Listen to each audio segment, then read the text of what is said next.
debemos librarla diariamente, pero tampoco podemos salir al campo de batalla sin entender que debemos pelear en una forma correcta.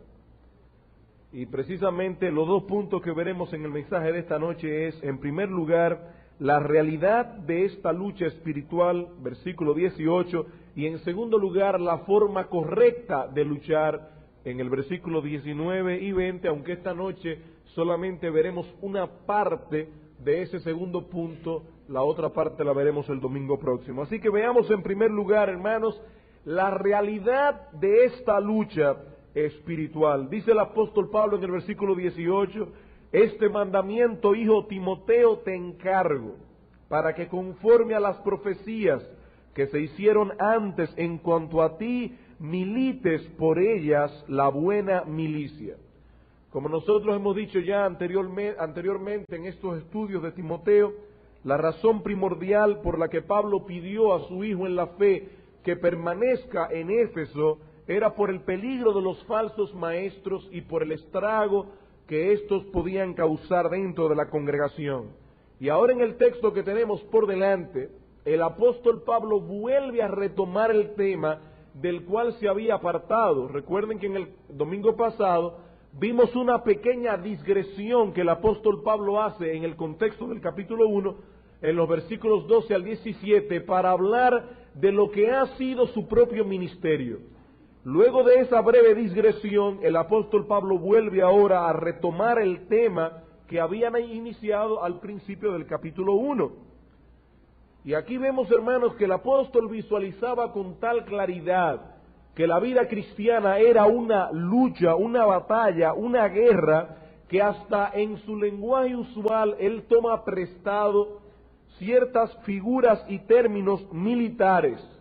Aquí él recuerda a Timoteo que se le había dado una orden o un mandamiento que él debía cumplir sin demora y con toda responsabilidad. Y la palabra mandamiento que aparece allí significa, o es un término que se usaba en ese tiempo dentro de las filas militares. Era la orden de un superior dada a un soldado. Por lo tanto, él le está diciendo, Timoteo, esto no es una opción. El hecho de que tú tengas que luchar con los falsos maestros de la iglesia de Éfeso no es un consejo, es una orden que te estoy dando, como un capitán le da una orden a un soldado. Y recuerden que si Pablo era capitán de Timoteo, el Señor Jesucristo era realmente el general. Así que era una orden, un mandamiento que venía directamente del cielo. Pablo conocía muy bien las debilidades humanas y sobre todo las debilidades de su hijo Timoteo, y es posible que el apóstol Pablo estuviera temiendo aquí que todas esas dificultades que Timoteo había encontrado en Éfeso estaban minando un poco la capacidad de lucha de su hijo en la fe, y es por eso que Pablo ve apropiado volver a confirmar a su hijo en la misión que se le había encomendado. Por eso dice Timoteo, es un mandamiento que te doy, es una orden. Tú tienes que pelear la buena batalla de la fe. Él debía continuar militando la buena milicia, y esa palabra milicia viene de la palabra griega estrateian, de donde viene nuestra palabra en español estrategia. Y esa palabra no significa batalla, significa campaña militar. Y hermanos, ¿cuál es la diferencia entre una batalla y una campaña militar? Bueno, que una batalla se libra en un momento. La batalla de Waterloo, la batalla tal, es una guerra que se libra en un momento dado y cuando termina, terminó. Sin embargo, una campaña militar está compuesta por muchas batallas. Y él le está diciendo, Timoteo, tú tienes una orden, pelear muchas batallas, porque eso es parte de tu ministerio en Éfeso. Timoteo debía recordar esto, porque eso era parte de algunas profecías que se habían hecho en cuanto a él. Dice el apóstol Pablo, este mandamiento, hijo Timoteo, te encargo para que conforme a las profecías que se hicieron antes en cuanto a ti, milites por ellas la buena milicia. ¿Cuáles son esas profecías? No lo sabemos, Pero si notan en 1 Timoteo 4:14, Pablo vuelve a recordar exactamente lo mismo otra vez. 1 Timoteo 4:14. No descuides el don que hay en ti, que te fue dado mediante profecía, otra vez, con la imposición de las manos del presbiterio. No sabemos exactamente a qué tipo de profecía se refiere Pablo aquí, pero indudablemente por el contexto podemos entender que fueron algunas declaraciones proféticas que se hicieron en cuanto al futuro ministerio de Timoteo. Dice el doctor Hendrickson, comentando este pasaje, estas declaraciones proféticas anteriores podrían haber sido probablemente de la siguiente naturaleza. Señalaban a Timoteo para un servicio especial en el reino de Dios, resumían sus deberes, predecían sus sufrimientos y lo confortaban con la promesa de la ayuda divina en sus tribulaciones. Hermanos, todo hombre de Dios alguna vez en su vida pasa por momentos donde él necesita ser animado, donde él necesita ser alentado. Y muchas veces hay pastores fieles que llegan en ciertos momentos de su ministerio donde quieren hacer sus maletas e irse del ministerio. Sin embargo, el apóstol Pablo, que tiene temor de que su hijo Timoteo esté pensando hacer sus maletas e irse de Éfeso por todos los problemas que estaba encontrando allí, le dice: Timoteo, recuerda que cuando tú fuiste al ministerio, todos esos sufrimientos fueron predichos. Cuando el presbiterio, el consejo de ancianos de la iglesia, impuso las manos sobre ti para encomendarte como un hombre de Dios, ellos profetizaron que todo eso iba a suceder. Ahora, quiero hacer una aclaración aquí. El hecho de que Timoteo haya ido al ministerio a través de ciertas profecías no quiere decir de ninguna manera que ahora toda persona debe ir al ministerio porque alguien profetiza con respecto a eso. Porque en la época en que el Nuevo Testamento no estaba concluido aún, el Señor daba a su iglesia el don de profecía, porque nadie podía ir a la Escritura, porque la Escritura no estaba todavía completada.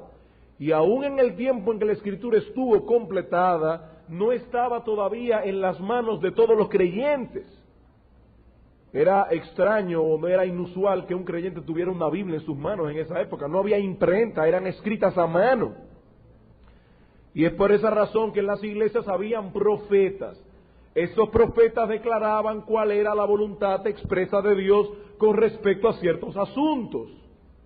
Hoy tenemos el Nuevo Testamento completo y no necesitamos profetas.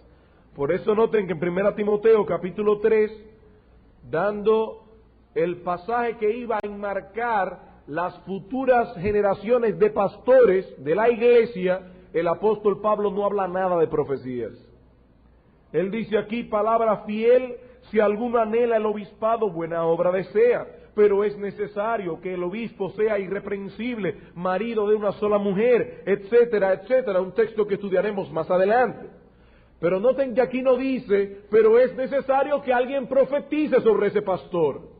Es necesario que se levante algún profeta y confirme proféticamente que ese individuo está llamado al ministerio. Eso no lo dice el texto. ¿Y por qué no lo dice el texto? Porque el hecho de que Timoteo fuera llamado proféticamente al ministerio no era algo usual. Esa no iba a ser la norma futura de la iglesia. Las profecías iban a cesar, el Nuevo Testamento sería completado y la iglesia debía elegir a sus pastores de acuerdo al patrón establecido en el Nuevo Testamento. Timoteo debía actuar como un soldado en medio de una larga guerra. Pero hermanos, yo me pregunto, ¿acaso no es esa la imagen que presenta la Biblia de todo creyente? ¿Acaso no es esa imagen de guerra espiritual que la Biblia presenta de cada uno de nosotros, pastores y no pastores? Muchos creyentes, si podemos llamar a alguno de ellos creyentes, tienen un falso concepto de lo que es la vida cristiana. Ellos vienen al Señor creyendo que la vida cristiana es un camino de rosas, donde todo es emocionante y donde todo es una tremenda felicidad. Pero hermanos, la Biblia no presenta una imagen así de la vida cristiana. Hay otros que se acercan un poco más a la figura correcta de la vida cristiana y piensan en ella como si fuera una batalla. Es decir, una batalla que todo creyente debe librar, pero que va a llegar un momento en que va a obtener la victoria final y a partir de ese momento todo será éxito, éxito, éxito. Y los culpables de esa mala concepción son esos personajes que aparecen en la televisión dando testimonio. Yo tenía problemas en mi vida hasta que después de ser cristiano tuve un encuentro fabuloso con el Señor y a partir de ese momento mi vida cristiana es una completa felicidad. Mi vida va de victoria en victoria y a uno le da la impresión de que esas personas son como la flor de loto.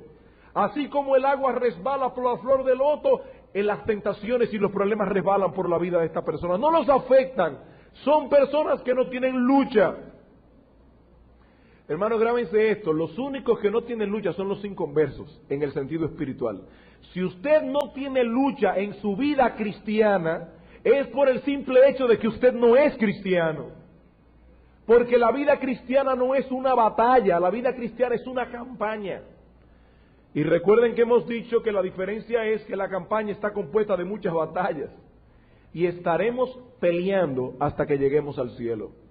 Por eso Pablo le dice a Timoteo, pelea la buena campaña, no le dijo la buena batalla. Porque esta vida que estamos viviendo es una vida que está compuesta de muchas guerras, de muchas guerras. Quizás ganamos una hoy, pero eso no nos garantiza que mañana no tendremos otra peor. Algunos hermanos se tambalean un poco en su fe porque dicen, yo no entiendo mi vida cristiana. Para mí hacer mi devocional es una lucha. Levantarme diariamente por la mañana a una hora estipulada y leer la Escritura es una lucha. Hermano, créeme, para mí también es una lucha. Me voy a ir un poco más lejos. No solamente es una lucha levantarme a la hora estipulada para hacer el devocional, sino que aun cuando logramos levantarnos a la hora que habíamos acordado con el Señor para hacer nuestro tiempo de devoción, es una lucha mantener nuestra mente fija en la palabra de Dios.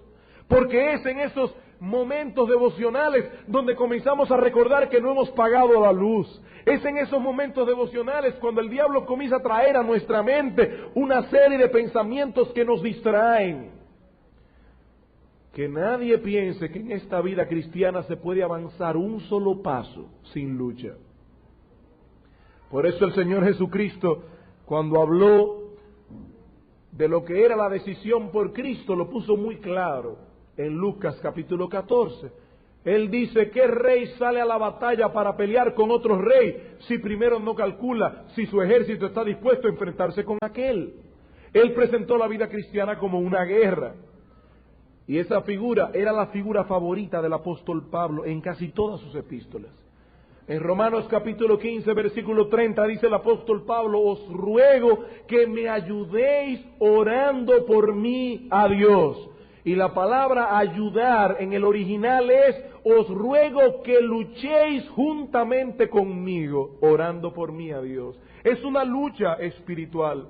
En 2 Corintios capítulo 10, versículos 3 y 4, dice el apóstol Pablo, aunque vivimos en la carne, no militamos según la carne, porque las armas de nuestras milicias no son carnales, sino poderosas en Dios para la destrucción de fortaleza. Las armas de nuestra milicia.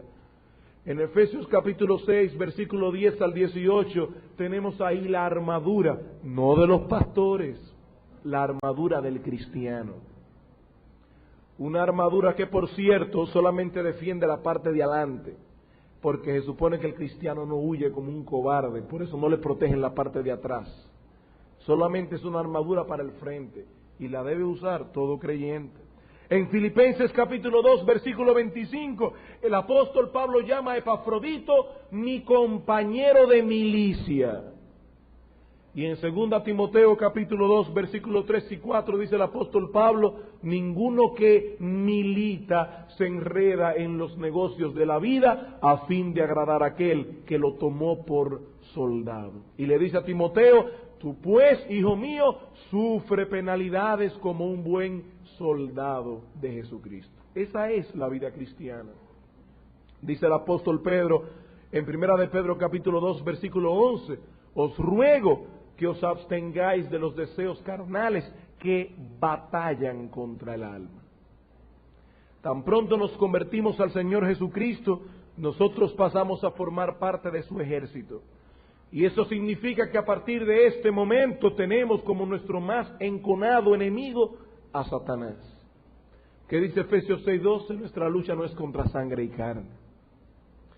Hermana que tienes un esposo inconverso, la Biblia dice que nuestra lucha no es contra sangre y carne. No es contra tu esposo que estás peleando, es contra el diablo. Y no olvides eso, porque uno de los trucos favoritos del diablo es precisamente ocultarse en cierta carne y sangre para que nos olvidemos que él es el enemigo. Dice Pablo, nuestra lucha es contra principados, contra potestades, contra huestes espirituales de maldad en las regiones celestes. Y él luchará incansable y perseverantemente contra todo lo que pueda significar un avance para la obra de Dios. Y hermanos, es necesario que el creyente tenga conciencia de la realidad de esa lucha. Es necesario que el creyente posea una visión realista de la vida cristiana. Que entienda que aquí, en este peregrinaje terrenal, el cristiano no avanza un paso sin que tenga que luchar por él. Un paso, por más pequeño que sea. Y si alguno está pensando aquí que eso es porque usted es nuevo en la fe y que a medida que vaya creciendo seguramente va a ser tan maduro que ya no va a tener lucha, déjeme decirle que en este camino, cada vez que se avanza, el camino se pone más empinado y más difícil de subir. El diablo precisamente ataca más a los que van más alto, porque sabe que si hiere al capitán los soldados se desbalancean. A medida que se crece en este negocio, más problemas tenemos con el diablo, y más difícil es el camino, y más piedras nos encontramos, más obstáculos, y más empinado se vuelve la cuesta. Ahora bien, no solamente es necesario que nosotros tengamos conciencia de que la vida cristiana es una lucha, sino que también es necesario que nosotros luchemos bien, luchemos en una forma adecuada. Y en el resto del texto nosotros veremos 3 consejos que da el apóstol Pablo, o que podemos inferir del texto, de cómo luchar en una forma correcta, en una forma adecuada. Hoy veremos solamente 2, el domingo próximo veremos el 3er consejo del apóstol Pablo.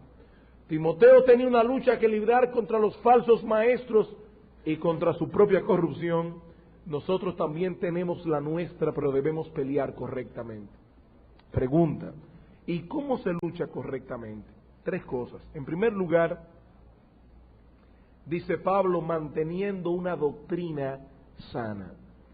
En primer lugar, manteniendo una doctrina sana. Dice el versículo 19, manteniendo la fe. Si Timoteo quería luchar correctamente, debía poner atención especial a la doctrina en la que basaba su propia vida cristiana y la doctrina que él enseñaba a los hermanos de la iglesia. Hay que hacer aquí la aclaración de que cuando el Nuevo Testamento usa la palabra fe, la usa en 2 sentidos. Puede ser en un sentido subjetivo, y en ese caso se refiere a nuestra confianza en Dios, pero también puede ser usado la palabra fe en un sentido objetivo, y en ese aspecto significa el conjunto de doctrina que nosotros debemos creer. Y yo creo personalmente, y otros comentaristas también, que la palabra fe ahí está usada en un sentido objetivo. Por ejemplo, en el libro de Judas, en el único capítulo que tiene, en el versículo 3 dice el apóstol Judas que él creyó necesario aconsejar a los hermanos de la iglesia que lucharan ardientemente por la fe que ha sido una vez dada a los santos. Ahí no se refiere luchar por nuestra confianza en Dios, sino por ese conjunto de doctrina que ha sido revelado a través de los apóstoles. Es en ese sentido que el apóstol Pablo usa la palabra fe aquí. Un capitán puede hacer que sus soldados pierdan la guerra si no les provee la información necesaria para pelear. Si nosotros vamos a luchar en esta milicia, debemos en primer lugar tener información correcta acerca del enemigo con el cual nos estamos enfrentando. En segundo lugar, debemos tener información adecuada acerca del terreno en el cual estamos peleando.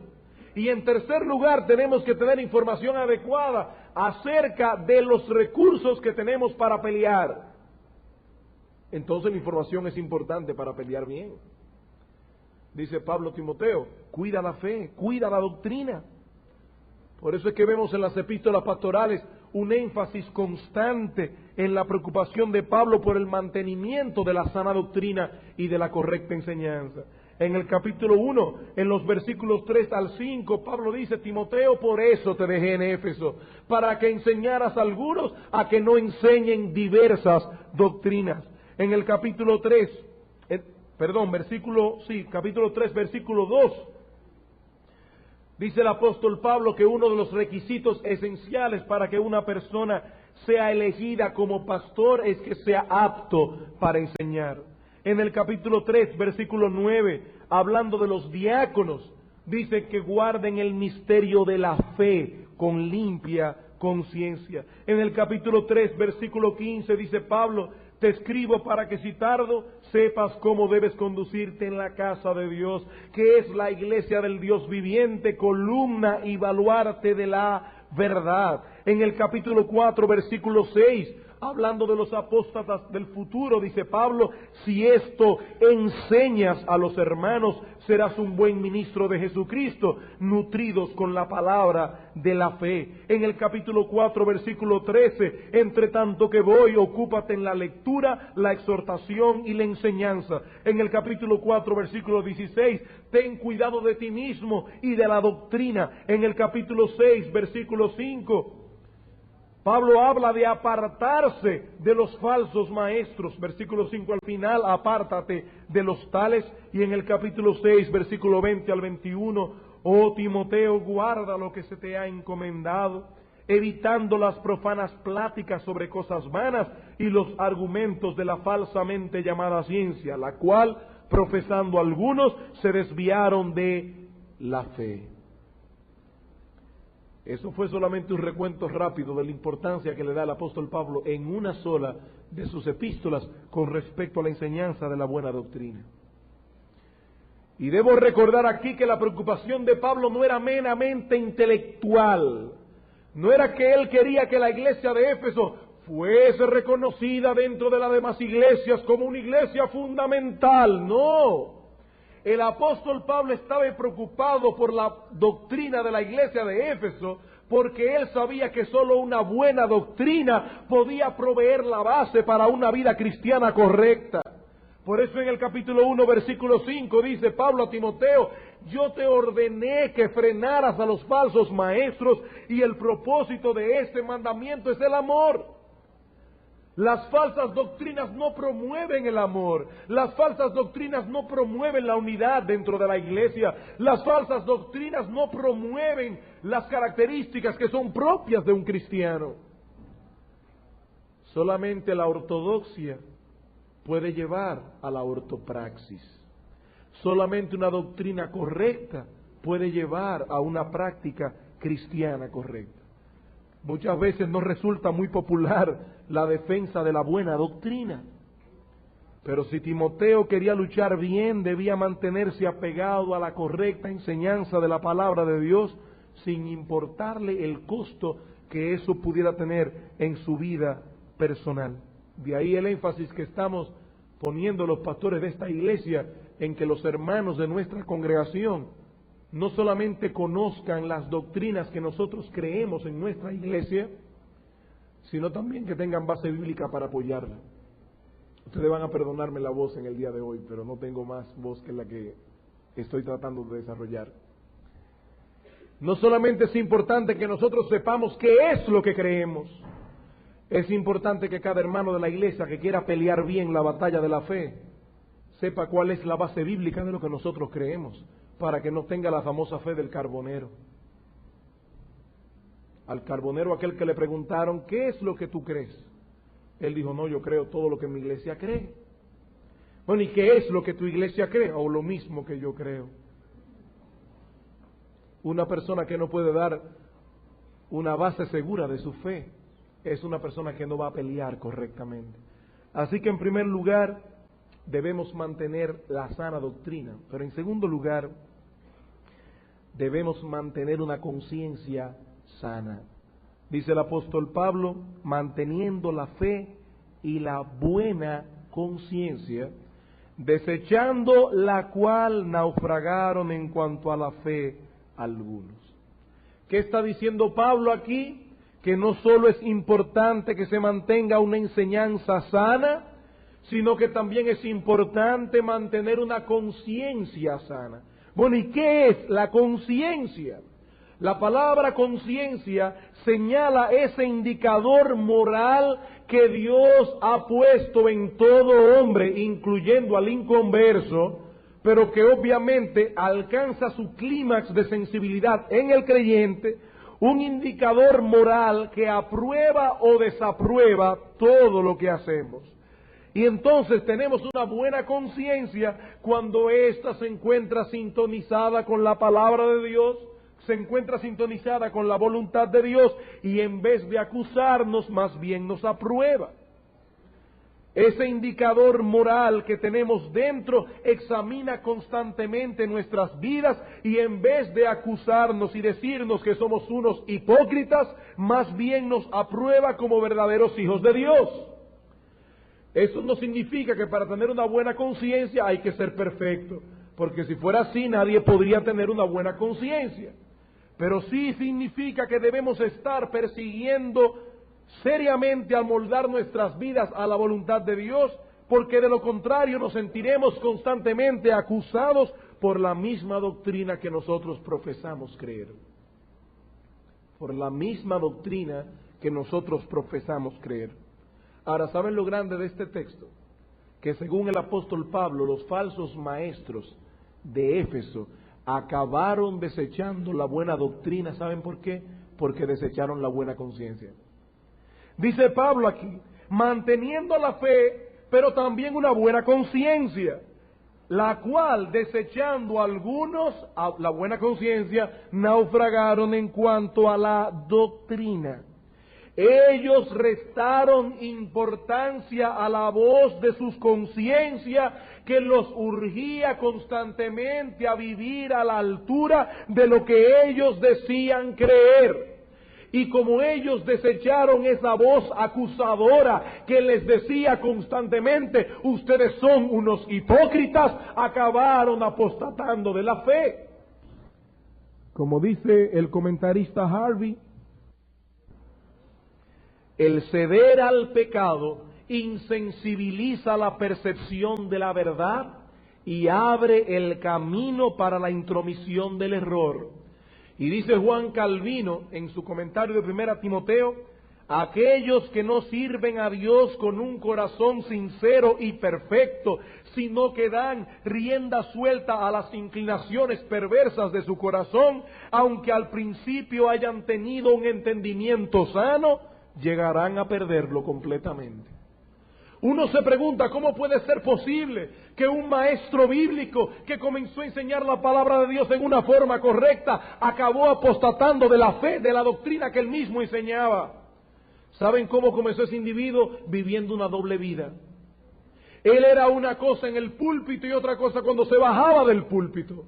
Él predicaba una cosa, pero su conciencia lo acusaba constantemente diciéndole, tú no vives a la altura de lo que predicas. ¿Y saben cómo terminó? Desechando lo mismo que él estaba predicando.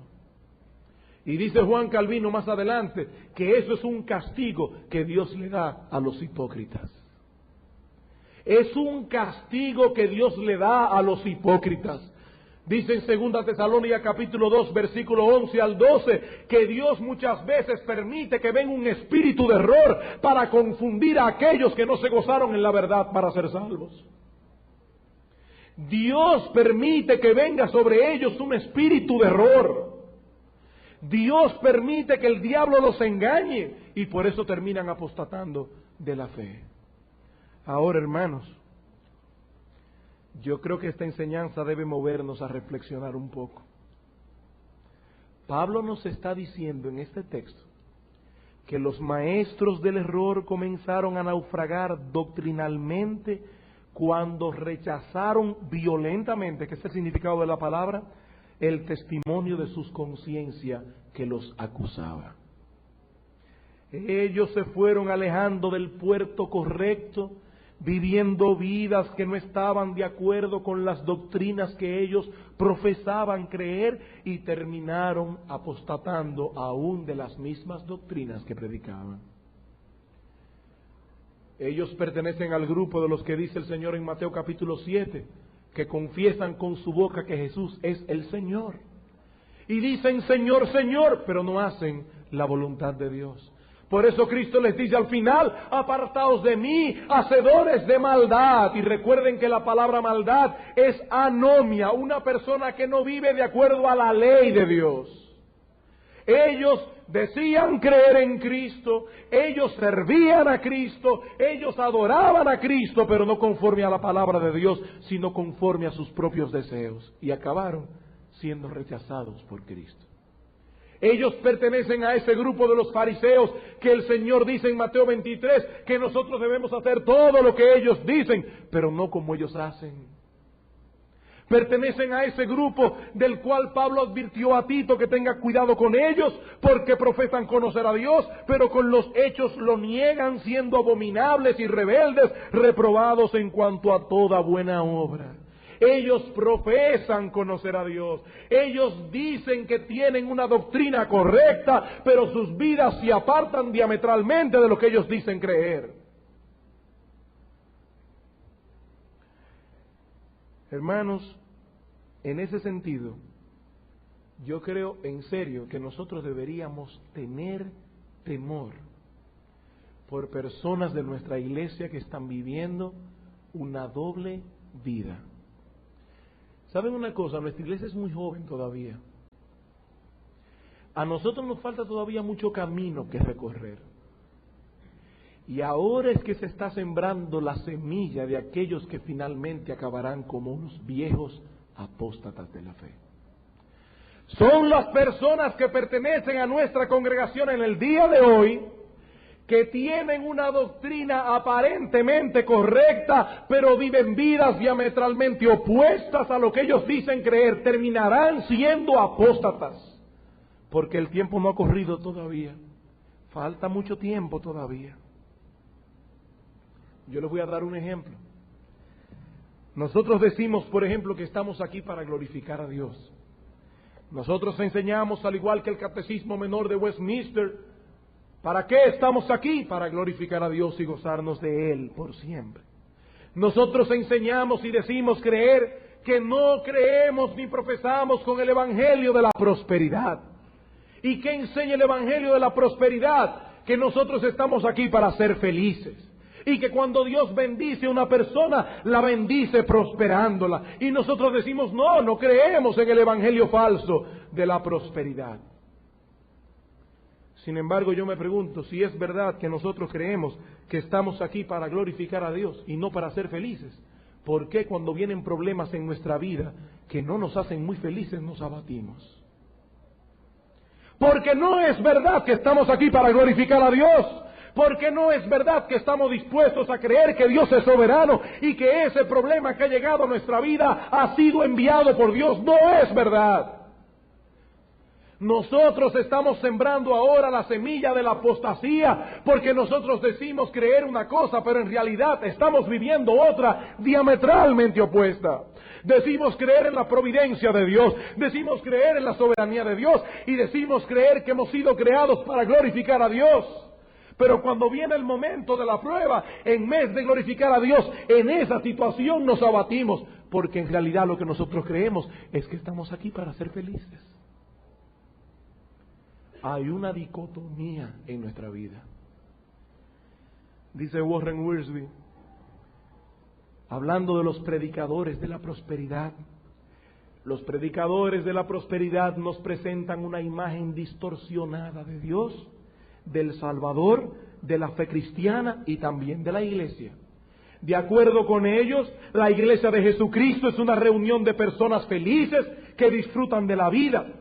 De acuerdo con mi Biblia, dice Wiersbe, la iglesia es una reunión de personas quebrantadas que buscan la santidad ante Dios y ser ayuda para un mundo necesitado. Eso es lo que dice mi Biblia.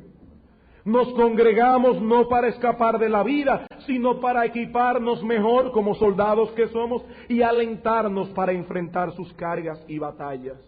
En efecto, tenemos momentos de felicidad, pero esta no es nuestra meta suprema. Nuestros objetivos son la santidad y el servicio. La felicidad es apenas una añadidura.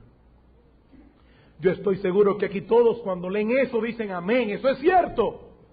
Pero en el momento que tenemos que demostrar con nuestra vida que esto realmente es cierto, no estamos dispuestos a tanto. Somos unos dicótomos.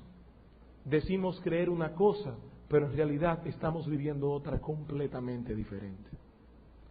¿Y qué tenemos aquí? Una generación de cristianos tensos. Todo el tiempo tenemos problemas. Todo el tiempo estamos abatidos. Todo el tiempo estamos luchando por la depresión, porque no es verdad que nosotros creemos que estamos aquí para glorificar a Dios. Nosotros hemos creído desde que éramos inconversos que estamos aquí para ser felices. Y hermanos, créanme, estamos sembrando la semilla de los que serán los viejos apóstatas de nuestra iglesia dentro de 20 o 30 años, si el Señor no ha venido antes. Si Timoteo pretendía luchar correctamente en esta milicia, no solo debía continuar apegado a las doctrinas que Pablo le había enseñado, también era necesario que su vida fuera un reflejo exacto de lo que él profesaba creer. Pablo dice, Timoteo, pelea la buena milicia, pero recuerda, manteniendo la fe y una buena conciencia. Una conciencia que no te esté acusando, una conciencia que no te diga que tú eres un hipócrita, que dices creer una cosa pero vives otra diametralmente opuesta. Porque si desechas la buena conciencia, dice Pablo, naufragarás tú también en lo que corresponde a la fe. ¿Cómo debemos pelear correctamente entonces? En primer lugar, manteniendo una sana doctrina. En segundo lugar, manteniendo una buena conciencia. En tercer lugar, manteniendo una iglesia sana. Esto lo veremos el domingo próximo, pero dice el apóstol Pablo en el versículo 20, de los cuales son Himeneo y Alejandro, a quienes entregué a Satanás para que aprendan a no blasfemar. Y ahí Pablo está hablando de lo que es la excomunión del cuerpo de Cristo de aquellos que no están viviendo a la altura de lo que creen. Dice Pablo, hay que tener una sana doctrina, hay que tener una sana conciencia, pero hay que mantener la iglesia sana. ¿Saben por qué? Porque, hermanos, en esta milicia, la iglesia es el cuartel general. Y este cuartel hay que mantenerlo en regla, hay que mantenerlo en orden. Y los hermanos o los miembros de ella, que no se acaten a la orden del general, que es nuestro Señor Jesucristo, debe ser excomulgado. Pero eso lo veremos, como digo, el domingo próximo. Hermanos, en conclusión, todos nosotros estamos peleando en esta guerra, querrámoslo o no. Si hemos venido al Señor Jesucristo para que sea nuestro Salvador y nuestro Señor, también hemos venido a formar parte de ese ejército celestial. Y deberíamos examinarnos a la luz de este pasaje para ver si realmente estamos peleando bien. Déjame hacerte algunas cuantas preguntas.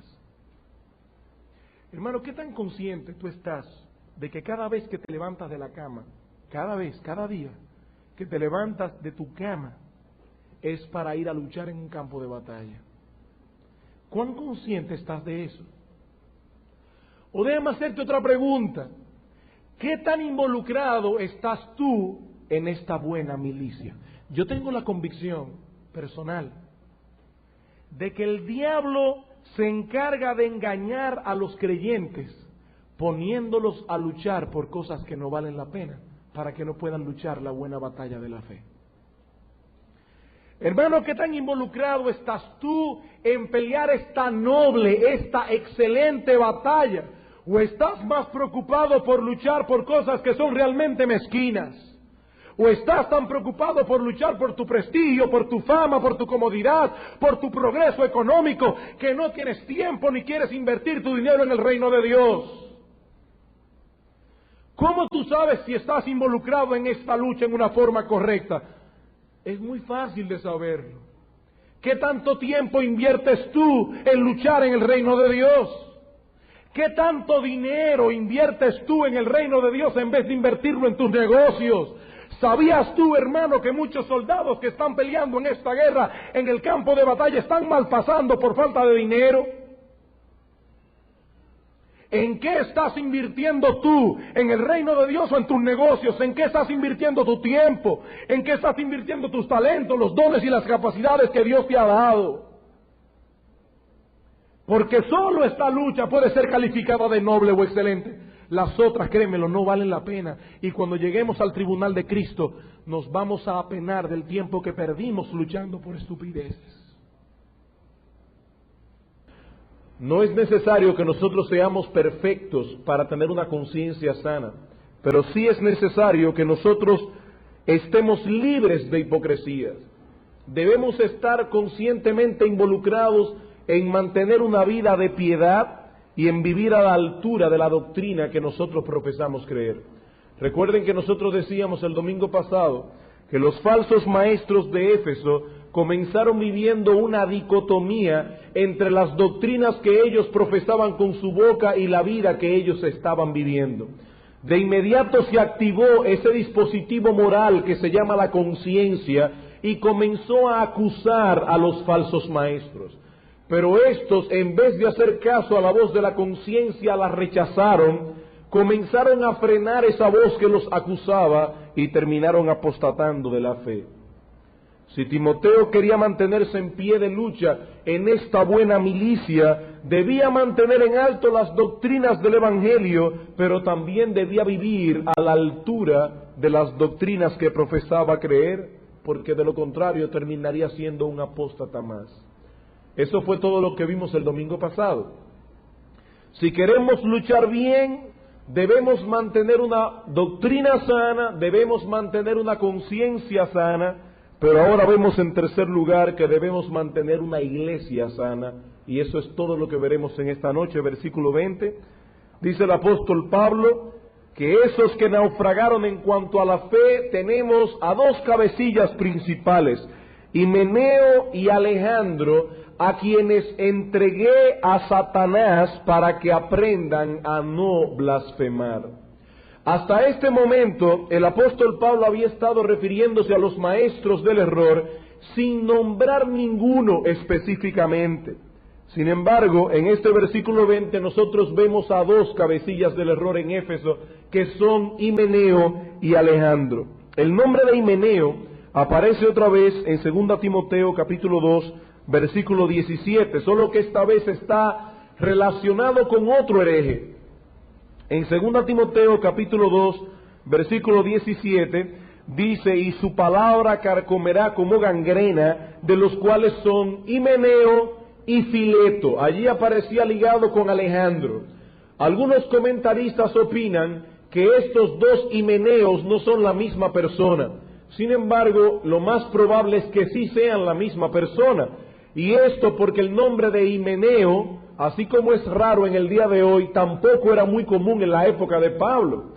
Así que es sumamente improbable que en la misma iglesia de Éfeso hayan dos personas que se llamen Himeneos y que los dos sean herejes. Eso es como demasiado suerte. Eso es como en esta época que haya dos personas en la iglesia que se llamen Nepomuceno y que los dos sean expulsados de la iglesia por falsa doctrina. O sea que probablemente el Himeneo de 1 Timoteo es el mismo Himeneo de 2 Timoteo. Y aquí notamos claramente en qué estaban fallando estos maestros del error. Dice en el versículo 16 del capítulo 2, evita profanas y vanas palabrerías, porque conducirán más y más a la impiedad, y su palabra carcomerá como gangrena. Noten la expresión de lo que hace una herejía, de lo que hace una falsa doctrina en una iglesia. Carcome como una gangrena. de los cuales son Himeneo y Fileto, que se desviaron de la verdad, diciendo que la resurrección ya se efectuó y trastornan la fe de algunos. Aparentemente, estos maestros del error de Éfeso estaban diciendo que la resurrección a la cual se refería la Biblia no es a ese acto milagroso a través del cual Dios levantará de la tumba el cuerpo de los muertos que han perecido en Cristo, sino que más bien se refería a la conversión. O sea, cuando una persona se convierte, ¿qué es lo que hace? Pasa de muerte a vida. En cierta forma, la conversión es una resurrección espiritual. Y es muy probable que los maestros del error en Éfeso estaban enseñando que la conversión es la única resurrección que debe esperar un creyente. Ahora imagínense ustedes, es como dice Pablo, si no hay resurrección, entonces comamos y bebamos que mañana moriremos. Si toda nuestra esperanza está supeditada a esta vida y no hay una vida futura y no hay un tribunal de Cristo y nunca veremos al Señor cara a cara, entonces comamos y bebamos que mañana moriremos. ¿De qué vale la pena ser fieles? Por eso dice Pablo que la doctrina falsa de estos herejes estaba carcomiendo como gangrena en la iglesia de Éfeso. Conducían más y más a la impiedad. Este es Himeneo. ¿Y quién era Alejandro? La verdad es que este Alejandro es más difícil de conocer porque solamente se menciona aquí en 1 Timoteo 1:18. No debemos confundir a este Alejandro con el que aparece en 2 Timoteo capítulo 4, versículo 14, donde Pablo dice, cuídate de Alejandro el calderero que me ha causado muchos males. ¿Y por qué no debemos ligar a uno con el otro? Porque el nombre de Alejandro en la época de Pablo, ese sí era un nombre muy común. Es como el nombre de Pedro, de Juan en el día de hoy. Y por otra parte, el Alejandro que menciona Pablo en 2 Timoteo vivía en Roma, mientras que este Alejandro que menciona en 1 Timoteo está en Éfeso.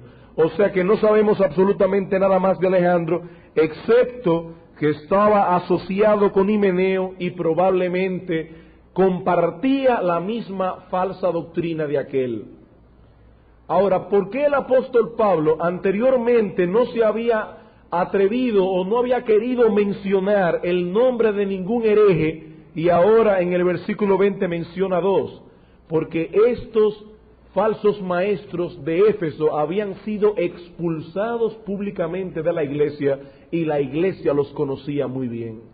Sus nombres ya habían sido publicados con anterioridad, mientras que lo que aparece en el versículo 3 de la primera carta, todavía podían ser rescatados. Estos no, estos habían sido expulsados de la iglesia. Por eso, noten la disciplina que Pablo mismo les impuso. Dice él aquí, de los cuales son Himeneo y Alejandro, a quienes entregué a Satanás para que aprendan a no blasfemar.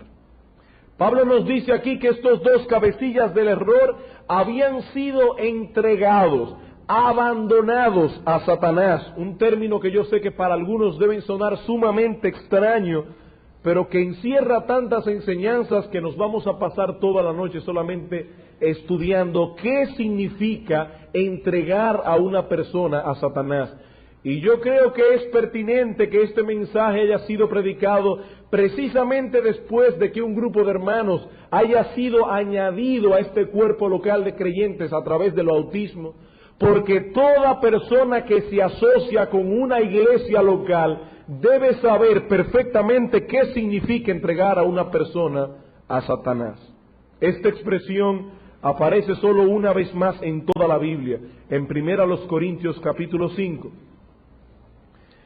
Eso no quiere decir que el concepto de entregar a Satanás no aparece más, porque aparece en otros pasajes, pero la frase en sí misma de entregar a Satanás solo aparece en 1 Timoteo capítulo 1 versículo 20 y en 1 Corintios capítulo 5 versículo 5. Vamos a leer desde el versículo 1. De cierto se oye que hay entre vosotros fornicación, y tal fornicación que ni aun se nombra entre los gentiles, tanto que alguno tiene la mujer de su padre, es decir, había un individuo en la iglesia de Corinto que estaba manteniendo relaciones íntimas con su madrastra, no con su madre, sino con la esposa de su padre, es decir, su madrastra. Y vosotros estáis envanecidos. ¿No deberíais más bien haberos lamentado para que fuese quitado de en medio de vosotros el que cometió tal acción? Ciertamente yo, como ausente en cuerpo, pero presente en espíritu, ya como presente he juzgado al que tal cosa ha hecho.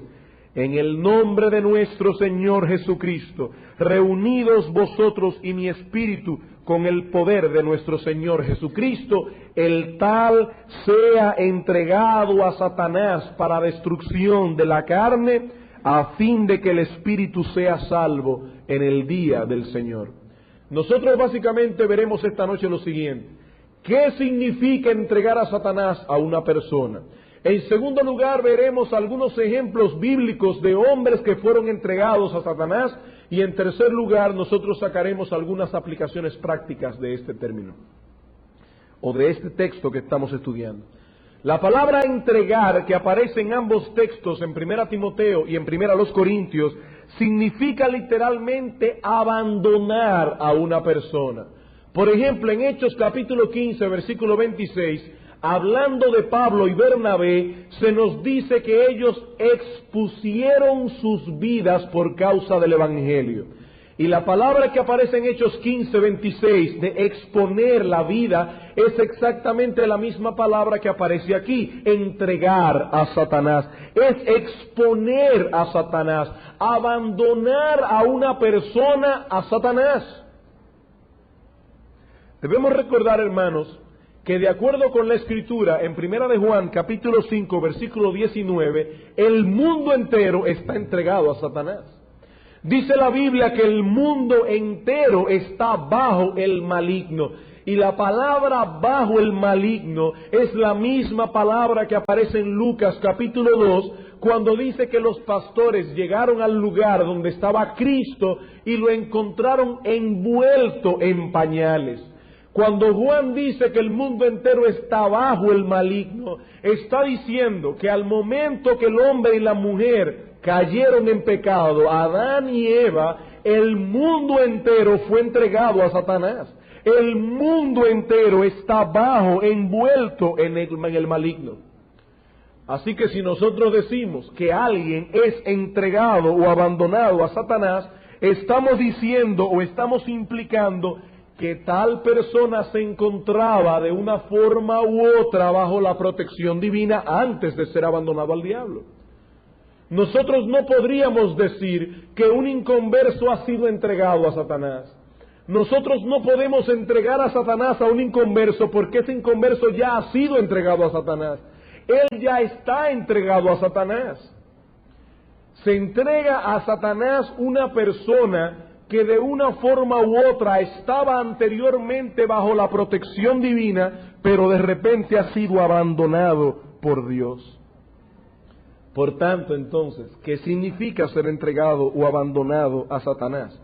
Significa sencillamente ser expulsado de esa esfera de protección divina, la cual, de acuerdo con la Escritura, se encuentra dentro del pueblo de Dios.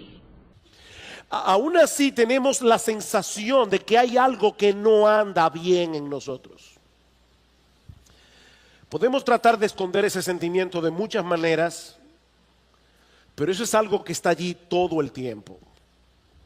Porque el Dios que nos creó puso una conciencia en nuestro interior, una conciencia que pasa juicio sobre todas nuestras acciones, sobre todo lo que hacemos. Y lo malo de la conciencia es que su vocabulario es muy limitado.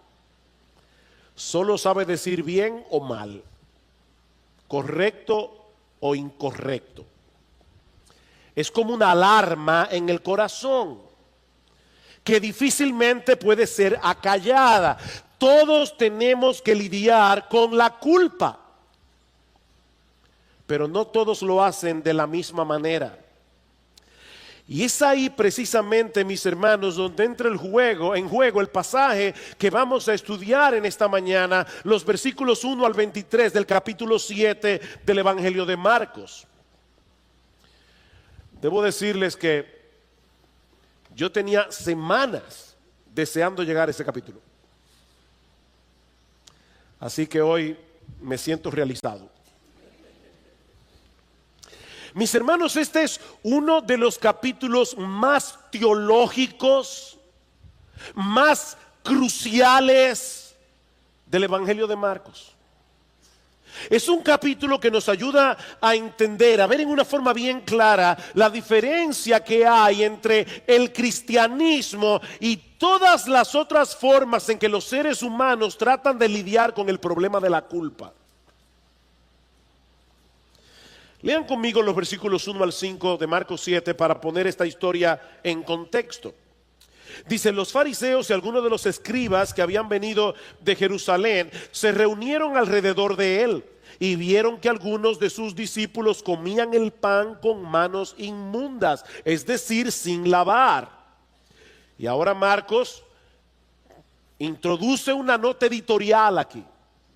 Porque los fariseos y todos los judíos no comen a menos de que se laven las manos cuidadosamente, observando así la tradición de los ancianos. Y cuando vuelven de la plaza, no comen a menos de que se laven. Y hay muchas otras cosas que han recibido para observarlas, como el lavamiento de los vasos, de los cántaros y de las vasijas de cobre. Entonces los fariseos y los escribas le preguntaron: ¿por qué tus discípulos no andan conforme a la tradición de los ancianos, sino que comen pan con manos inmundas? Debo aclarar, sobre todo para los niños que están aquí, que es bueno lavarse las manos antes de comer. Sobre todo si estamos comiendo alimentos que se toman con la mano, como el pan, por ejemplo. Pero la preocupación de los fariseos en este pasaje no era higiénica. La preocupación de los fariseos en este pasaje era religiosa. Marcos dice en el versículo 3 que todos los judíos se lavaban las manos cuidadosamente antes de comer, y él añade: observando así la tradición de los ancianos.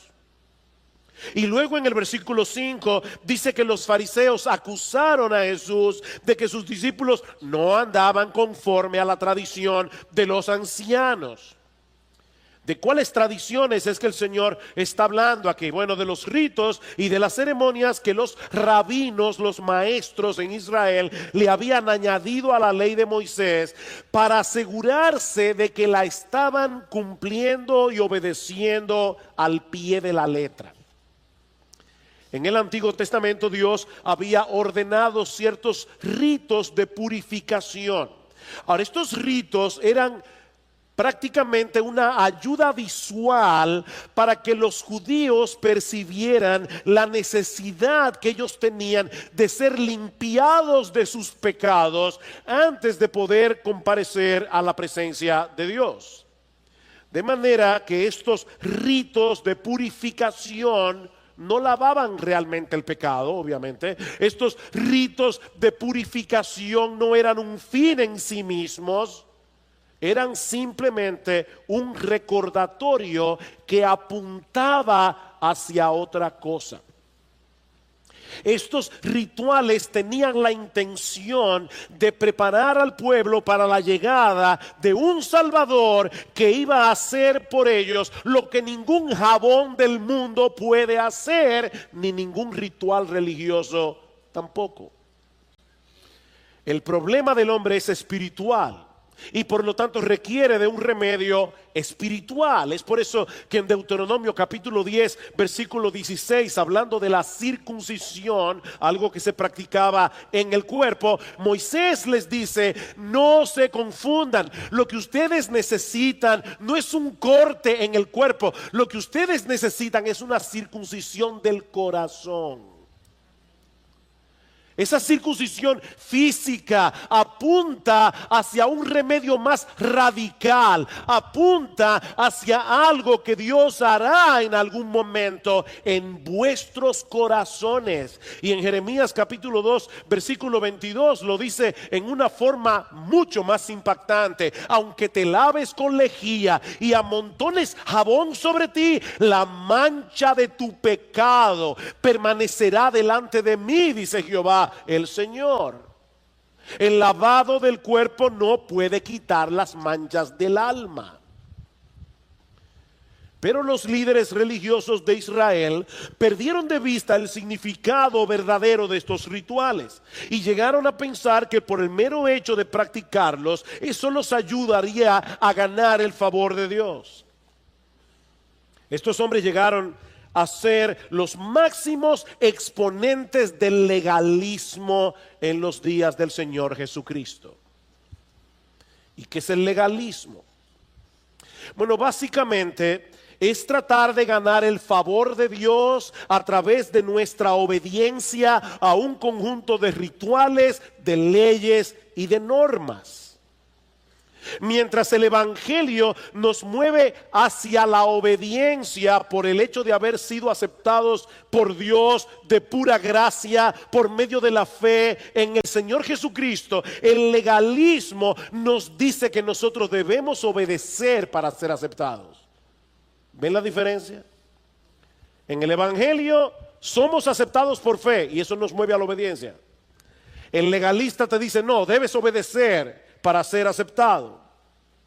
Y por supuesto, cuando uno piensa que puede ganarse el favor de Dios a través de la obediencia, muy probablemente hay dos cosas que van a suceder. La primera es que le vamos a añadir nuevas leyes a la ley de Dios, porque queremos estar seguros de que estamos haciendo las cosas exactamente como debemos hacerlas. En otras palabras, estamos ponchando los botones correctos para que salga el resultado correcto. Eso era lo que habían hecho los escribas y los fariseos. Ellos reinterpretaban y reinterpretaban los mandamientos de Dios y finalmente colocaban sus propias aplicaciones e interpretaciones de la ley al mismo nivel de la ley. ¿Oyeron eso? Ellos elevaban sus propias interpretaciones y aplicaciones de la ley al mismo nivel de la ley, y de ese modo llegaron a desarrollar una superestructura de regulaciones que vino a ser sumamente opresiva para el pueblo de Israel. Y mis hermanos, no piensen ni por un momento que nosotros no podemos caer en esa misma trampa en el día de hoy. Por ejemplo, yo creo que la Biblia enseña que nosotros debemos apartar este día para darle descanso a nuestros cuerpos y para tener comunión con el Señor, como no podemos hacerlo en el resto de la semana por las ocupaciones que tenemos. Ahora, lo que eso significa en la práctica, eso puede variar de un creyente a otro. Tal vez alguien decida tomar una buena siesta después de comida para poder descansar, mientras que a otro le conviene irse a caminar un rato para poder oxigenar el cerebro y estar bien despierto en el culto de la tarde. Y todavía existe la posibilidad de que algún creyente prefiera no dormir siesta ni irse a caminar, sino quedarse en su casa leyendo la Biblia o leyendo un libro que le sea de edificación. Ahora, imagínense qué sucedería si cada uno de ellos, sobre todo el tercero, el que decide no dormir siesta ni salir a caminar, convierte su práctica en una regla universal que todo creyente debe seguir, si de veras quiere hacer un buen uso del día del Señor. Bueno, eso fue precisamente lo que hicieron los líderes religiosos de Israel. Y terminaron destruyendo el propósito por el cual Dios instituyó este día. Porque en vez de ser un tiempo deleitoso en la presencia del Señor, los fariseos lo convirtieron en una carga muy difícil de sobrellevar. Así que lo primero que va a suceder es que vamos a añadir nuevas leyes y regulaciones cuando somos legalistas, cuando creemos que vamos a ganar el favor de Dios a través de nuestra obediencia. Lo segundo es que tarde o temprano nuestras reglas y regulaciones van a llegar a ser más importantes que los mandamientos de Dios. Lo segundo que va a suceder es que esas reglas y regulaciones humanas van a llegar a ser más importantes que los mandamientos de Dios revelados en su palabra. Esa es básicamente la acusación que el Señor le hace a los fariseos aquí. Los legalistas anulan la palabra de Dios para seguir sus tradiciones. Vean el versículo 6. Y él les dijo: bien profetizó Isaías de vosotros, hipócritas, como está escrito: este pueblo con los labios me honra, pero su corazón está muy lejos de mí.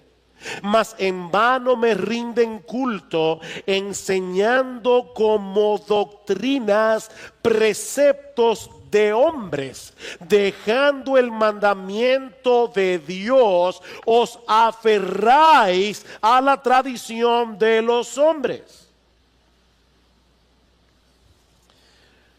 Mis hermanos, ¿quién es el único que sabe cuál es la forma correcta de adorar a Dios? Obviamente Dios. De manera que cuando ponemos a un lado su palabra para seguir tradiciones humanas, lo estamos adorando en vano, porque no lo estamos haciendo de corazón. ¿Y qué conexión hay entre una cosa y la otra? ¿Qué conexión hay entre las tradiciones humanas y el corazón? ¿Por qué adorar a Dios según las tradiciones humanas nos hace ser hipócritas? Es una hipocresía, dice el Señor, porque ellos profesaban ser seguidores de Dios, pero en realidad eran seguidores de los hombres. ¿Ven el problema? Ellos decían ser seguidores de Dios, pero la revelación de Dios está en su palabra. Ellos eran seguidores de los hombres. Ellos cumplían fielmente con la tradición de los ancianos, pero ¿qué de la devoción del corazón? Miren, mis hermanos, es más fácil lavarse bien las manos antes de comer que adorar a Dios con un corazón que en verdad se deleita en Él y que no descansa ni se deleita en nada más. Es mucho más fácil lavarse las manos. Estos hombres estaban más preocupados por sus rituales externos que por la realidad de un corazón que anhela estar más cerca de Dios. De nuevo, permítanme ponerles otro ejemplo práctico, porque yo tengo el temor de que algunos vean ese pasaje y digan: bueno, ya nosotros no tenemos problema con eso, esos rituales se acabaron. No, la razón por la que el Espíritu Santo inspiró a Marcos a escribir un capítulo tan extenso acerca de ese tema es porque tú y yo tenemos que luchar con el legalismo todo el tiempo. Déjenme ponerles un ejemplo. Todo creyente debe apartar un tiempo cada día para estar a solas en comunión con el Señor, orando y leyendo su palabra. Todo creyente debe hacer eso. Todo creyente debe venir a la iglesia cada domingo para adorar a Dios junto a su pueblo y ser edificado por medio de las Escrituras. Todo creyente debe hacer eso. Pero escúchame bien, si tú estás haciendo todo eso como un ritual externo, creyendo que por el mero hecho de hacerlo te vas a ganar el favor de Dios, tú estás haciendo lo correcto por una motivación incorrecta. Y eso no le va a hacer ningún bien a tu alma. La razón por la que debemos congregarnos los domingos con el pueblo de Dios es porque es en medio de esta reunión donde Dios ha prometido manifestar su presencia especial. Y nosotros como creyentes queremos estar donde Dios está. Esa es la razón. Mirad cuán bueno y cuán deleitoso es habitar los hermanos juntos en armonía. ¿Por qué? Porque allí envía Jehová bendición y vida eterna. Allí, en la reunión del pueblo de Dios. Nosotros queremos estar aquí porque queremos a Dios. Sí, debemos apartar un tiempo cada día para leer la Biblia y orar. ¿Por qué? Porque Dios nos habla a través de su palabra y nosotros derramamos nuestros corazones delante de Él por medio de la oración. Nosotros queremos a Dios, queremos tener comunión con Dios. Pero el legalista se conforma con el cumplimiento externo del deber, sin darse cuenta de que su supuesta adoración no sirve de nada, porque su corazón está lejos de Dios. Lo que él hace externamente no es congruente con la realidad de lo que está sucediendo en su interior. Mis hermanos, escuchen esto. El corazón es el centro de la adoración. El corazón es el centro de la adoración. No importa lo que hagas externamente, si tu corazón no está involucrado, tú no lo estás. La verdadera adoración fluye de un corazón que se deleita en Dios, fluye de un corazón que se mantiene en pie de guerra contra todos los ídolos que intentan ocupar ese trono. Pero la hipocresía de estos hombres no se quedaba ahí. Cuando nuestra obediencia a ciertas reglas no es más que un mecanismo para tratar de obligar a Dios a bendecirnos, vamos a terminar anulando los mandamientos de Dios por esas reglas, como decíamos hace un momento. Miren el ejemplo que pone el Señor en los versículos 9 al 13. También les decía: astutamente violáis el mandamiento de Dios para guardar vuestra tradición, porque Moisés dijo: honra a tu padre y a tu madre, y el que hable mal de su padre o de su madre, que muera. Pero vosotros decís: si un hombre dice al padre o a la madre, cualquier cosa mía con que pudieras beneficiarte es corbán, es decir, ofrenda a Dios, ya no le dejáis hacer nada en favor de su padre o de su madre, invalidando así la palabra de Dios por vuestra tradición, la cual habéis transmitido, y hacéis muchas cosas semejantes a estas. La ley de Dios establece claramente que los hijos deben honrar a sus padres. Y eso incluye el hecho de cuidar de ellos cuando ya no puedan cuidarse por ellos mismos. Este mandamiento era tan importante que en el Antiguo Testamento, si un hijo maldecía a su padre o a su madre, o intencionalmente les hacía daño, a ese hijo, según la ley mosaica, debía aplicársele la pena capital. Así de serio era esto. Pero los fariseos encontraron un subterfugio teológico para no tener que obedecer el quinto mandamiento. Si un hijo decía que aquello con lo que él hubiera podido ayudar a sus padres era corbán, y esta es una palabra hebrea que significa dedicado a Dios, todo esto que yo tengo, con lo cual yo hubiera podido ayudarte, yo lo he dedicado a Dios, él ya no tenía que hacer nada por sus padres. Ahora, miren dónde estaba el truco, porque hay un truco aquí. La regla del corbán decía que si una persona dedicaba algo a Dios, él podía seguir usándolo a lo largo de su vida, pero no podía dárselo a nadie más. Cuando la persona moría, esos bienes que habían sido dedicados a Dios eran llevados al templo. Así que los hijos, mientras tanto, se libraban de la responsabilidad de tener que cuidar a sus padres bajo el alegato de que ellos habían dedicado todos esos bienes a Dios. Y Cristo dice, y este es un solo ejemplo, ustedes hacen muchas cosas como esas. ¡Qué hipocresía la de estos hombres! Ellos escondían su desobediencia a los mandamientos de Dios en un manto de devoción. Ay, papi, mami, qué pena. Todo esto que tengo está dedicado a Dios. Es corbán.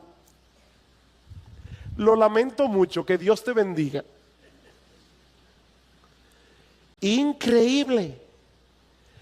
Mis hermanos, esa es una de las ironías del legalismo, que añadiendo reglas a la ley de Dios, termina restándole mandamientos a la ley de Dios. ¿Oyeron eso? El legalista, añadiendo reglas a la ley de Dios, termina restándole mandamientos a la ley de Dios, porque el legalismo lleva al hombre a descuidar lo que realmente es importante para Dios, por estar más preocupado por lo que es más importante para los hombres. Y noten la secuencia que Marcos nos presenta en este pasaje, porque hay una progresión aquí de decadencia en este pasaje. En el versículo 7 dice que ellos enseñan mandamientos de hombres en vez de enseñar las escrituras. En el versículo 8 dice que ellos dejan el mandamiento de Dios para aferrarse a la tradición. En el versículo 9 dice que violan el mandamiento de Dios. Y en el versículo 13 dice que invalidan o cancelan la palabra de Dios. Mis hermanos, el legalismo es algo serio, porque es imposible aferrarse a las escrituras teniendo al mismo tiempo un corazón legalista. Esas dos cosas se oponen entre sí. Yo no sé cuántas veces yo me he topado con este caso en los casi 39 años que tengo siendo creyente. Le compartimos el evangelio a una persona incrédula, pero esa persona no está dispuesta siquiera a escuchar, simplemente porque el evangelio de la gracia es contrario a lo que les enseñaron sus padres o sus abuelos. ¿Han tenido esa experiencia? A la tradición de los padres y de los abuelos pesa más que la palabra de Dios. Y lo mismo puede ocurrir adentro de la iglesia. Lo mismo. Hay personas que profesan la fe, pero tienen nociones distorsionadas del evangelio. Y cuando uno trata de corregirlos, mostrándoles las escrituras, ellos cierran por completo sus oídos, porque sus tradiciones son más importantes que la palabra de Dios. Mis hermanos, nadie, absolutamente nadie, puede honrar verdaderamente a Dios sin honrar las escrituras. Nadie. Dice en Isaías capítulo 66, versículo 2, que Dios pone sus ojos sobre quiénes. Sobre quiénes Dios está atento y pone sus ojos. Sobre aquellos que son humildes de espíritu y que tiemblan ante su palabra. Humildes de espíritu y tiemblan ante su palabra. Es con ellos y solo con ellos que Dios tiene una relación de intimidad. Así que, hermanos, el legalismo es un cáncer. El legalismo es un enemigo, el legalismo es un monstruo contra el cual tenemos que luchar. Porque los legalistas terminan anulando la palabra de Dios por seguir tradiciones humanas. Pero hay algo más que este texto nos enseña, y es que los legalistas también tienen el problema de que tratan de una forma completamente inadecuada el verdadero problema del corazón humano. Los legalistas tratan de una forma completamente inadecuada el verdadero problema del corazón humano. Vean una vez más, versículo 14. Marcos capítulo 7, y llamando de nuevo a la multitud, les decía: escuchadme todos y entended. No hay nada fuera del hombre que al entrar en él pueda contaminarlo, sino que lo que sale de adentro del hombre es lo que contamina al hombre. Si alguno tiene oídos para oír, que oiga. Y cuando dejó a la multitud y entró en la casa, sus discípulos le preguntaron acerca de la parábola. Y él les dijo: ¿también vosotros sois tan faltos de entendimiento? ¿No comprendéis que todo lo que de fuera entra al hombre no le puede contaminar? Porque no entra en su corazón, sino en el estómago, y se elimina, declarando así limpios todos los alimentos. Y decía: lo que sale del hombre, eso es lo que contamina al hombre, porque de adentro del corazón de los hombres salen los malos pensamientos, las fornicaciones, los robos, los homicidios, los adulterios, las avaricias, las maldades, los engaños, la sensualidad, la envidia, la calumnia, el orgullo y la insensatez. Todas estas maldades de adentro salen y contaminan al hombre. Miren, mis hermanos, este es uno de los pasajes más neurálgicos del Evangelio de Marcos. Lo que el Señor está diciendo aquí no solamente es importante para entender, como decíamos al principio, la gran diferencia que hay entre el cristianismo y cualquier otra religión. Esto también es importante para entender por qué el mundo está como está. ¿Por qué el mundo está como está? La mayoría de las personas se da cuenta de que algo anda mal en nuestra sociedad.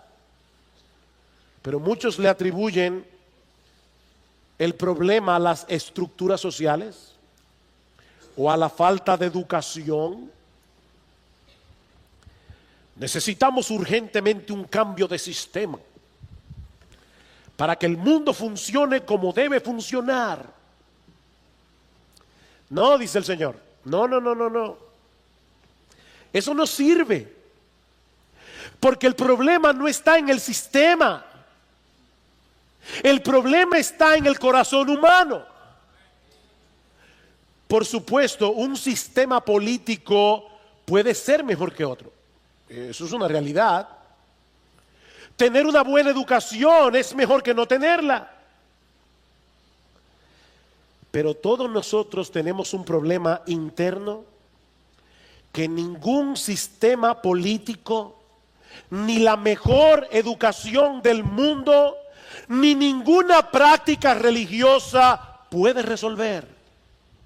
Lo que el Señor Jesucristo nos está diciendo en este pasaje es que lo que anda mal en la sociedad somos tú y yo. Lo que Él está diciendo aquí, mis amados hermanos y amigos que están aquí en esta mañana, es que nosotros somos el problema. Vean el versículo 15. No hay nada fuera del hombre que al entrar en él pueda contaminarlo, sino que lo que sale de adentro del hombre es lo que contamina al hombre. ¿Escuchaste eso? Lo que te contamina, lo que te hace daño, no es primariamente algo que está externo a ti, es algo que está dentro de ti. Y yo aclaro que eso no quiere decir que no debamos cuidarnos de las cosas externas que puedan llevarnos a pecar. Jesús no está diciendo eso, porque Él mismo dijo en otra ocasión que si tu ojo te es ocasión de caer, debes sacártelo. Y obviamente Él no se está refiriendo a que te quedes literalmente tuerto. Lo que Jesús está diciendo aquí es que debes tomar decisiones radicales para no poner delante de ti ninguna cosa que pueda moverte hacia el pecado. Pero la razón por la que las cosas externas tienen esa influencia sobre ti y sobre mí es porque la corrupción ya está en nuestro corazón. Eso es lo que dice en los versículos 20 en adelante. Lo que sale del hombre, eso es lo que contamina al hombre, porque es de adentro del corazón de los hombres que salen los malos pensamientos, las fornicaciones, etcétera. Etcétera. Mira, escúchame bien. Tu problema no es ese jefe que te hace la vida tan difícil. Tu problema no es ese conductor que maneja en vía contraria y por momentos te dan deseos de ir manejando una patana para quitarlo de en medio. No, tu problema es que tú tienes un corazón homicida. Y yo también. Ese es nuestro problema. No es la pornografía en internet lo que te hace ver lo que tú no debes ver, sino la lujuria de tu corazón. La pornografía te seduce porque ya tú tienes un corazón impregnado de lascivia. La razón por la que te gusta chismear es porque tienes un corazón orgulloso y cruel, que disfruta publicando las faltas de los demás para luego construir un pedestal sobre los escombros de su reputación en el cual tú puedas levantarte a ti mismo.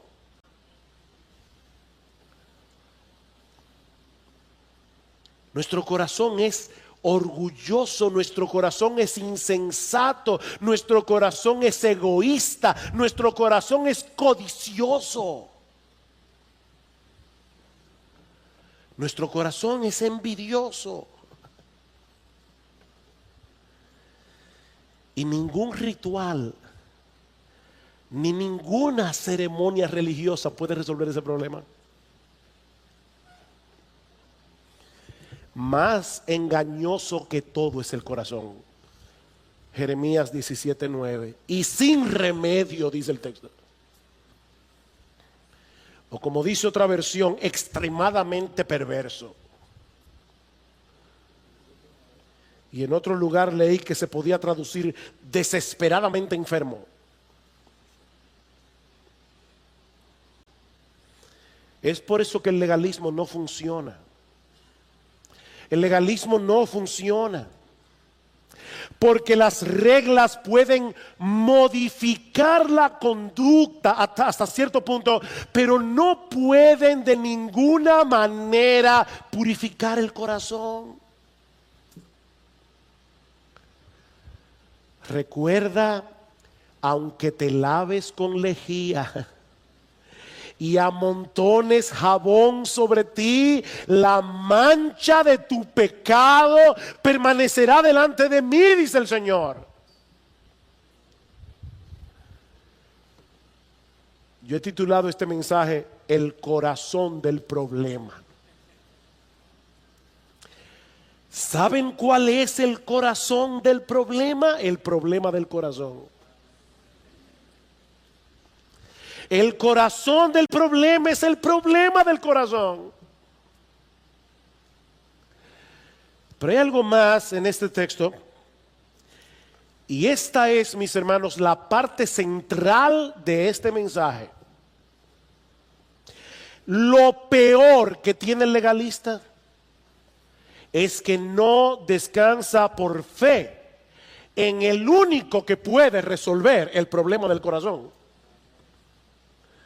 Nuestro gran Dios y Salvador Jesucristo. Miren una vez más los versículos 18 y 19. Y Él les dijo: ¿también vosotros sois tan faltos de entendimiento? ¿No comprendéis que todo lo que de afuera entra al hombre no le puede contaminar, porque no entra en su corazón sino en el estómago y se elimina? Eso no mancha el alma. La comida no mancha el alma. Te puede dar una indigestión o te puede subir el colesterol, pero no daña el alma. La glotonería sí, pero la comida no. Se elimina, dice el Señor. Pero entonces Marcos añade un comentario editorial, entre paréntesis en nuestras versiones, declarando así todos los alimentos. Mis hermanos, ese comentario es importante, muy importante. En el Antiguo Testamento habían leyes dietéticas que regulaban lo que un judío podía comer. En ese sentido, habían alimentos limpios y alimentos que no lo eran. Pero ahora Marcos nos dice que Jesús declaró limpios todos los alimentos. ¿Cómo puede el Señor, que respetaba tanto la ley, ahora parecer que está eliminando mandamientos de la ley? El texto no dice cuándo fue que entró en vigor esta nueva regulación. Simplemente dice que el Señor Jesús hizo algo que hizo limpios todos los alimentos. ¿Cómo fue que Jesús lo hizo? Colosenses capítulo 2, versículo 17 nos da la respuesta. Pablo dice allí que todas esas regulaciones dietéticas no eran más que una sombra que apuntaba hacia Jesús. Como decíamos anteriormente, todas esas leyes del Antiguo Testamento que tenían que ver con la limpieza ceremonial tenían la intención de mostrarle al judío la necesidad que él tenía de purificar su corazón para poder estar en la presencia de Dios. La razón por la que Cristo declaró limpios todos los alimentos es porque todas esas leyes ya cumplieron su cometido. Su única razón de ser era preparar al pueblo de Dios para la llegada de aquel Salvador que iba a proveerles la verdadera purificación del corazón. Así que cuando el legalista sigue esforzándose por alcanzar el favor de Dios a través de un conjunto de reglas externas, lo que él está haciendo en realidad es rechazando el único medio que Dios ha provisto para acercarnos a él y bendecirnos, nuestro gran Dios y Salvador Jesucristo.